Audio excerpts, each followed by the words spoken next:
అదేవిధంగా ఈ యూనివర్సిటీ ఏర్పాటులో కూడా వారి కీలక పాత్ర ఉందనే విషయాన్ని కూడా ఈ సందర్భంగా తెలియజేస్తాను మండలి బుద్ధప్రసాద్ గారు.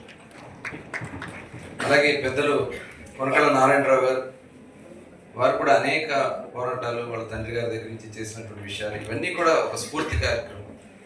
మరి అటువంటి నాయకులు పెద్దలందరూ కూడా ఇక్కడ రావడం మన అదృష్టంగా భావిస్తూ ఈ యూనివర్సిటీలో ఈ యువతరంగం అనేది మనలో ఉన్నటువంటి ఒక స్ఫూర్తిని ముందుకు తీసుకెళ్ళడానికి, ఒక లీడర్షిప్ని తీసుకెళ్ళడానికి ఇలాంటి కార్యక్రమాలు చాలా ఉపయోగపడతాయి.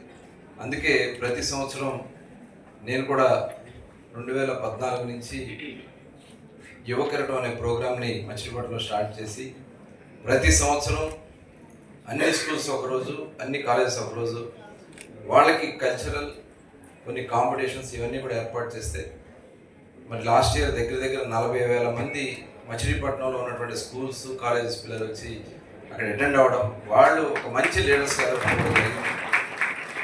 ఇదంతా కూడా ఒక స్ఫూర్తిదాయకం. అలాంటి కార్యక్రమాలు చేసుకుంటూ నేను కూడా చాలాసార్లు యువతరంలో కూడా పాల్గొనడం జరిగింది. మీరు కూడా చక్కగా ఈ కార్యక్రమంలో పాల్గొని చక్కగా డిబేట్ చేసి మంచి ఆలోచనతో ముందుకు వెళ్ళాలని చెప్పి మనస్ఫూర్తిగా కోరుకుంటూ ఇక్కడ కావాల్సినటువంటి ఇన్ఫ్రాస్ట్రక్చర్ ఇంకా చేయాల్సినవి ఉన్నాయి. డెఫినెట్గా మేమందరం కూడా తప్పకుండా అవన్నీ ఏర్పాటు చేయడానికి కృషి చేస్తామని చెప్పి మరొకసారి తెలియజేసుకుంటూ అందరికీ శుభాకాంక్షలు తెలియజేసుకుంటూ సెలవు తీసుకుంటాం. జై హింద్.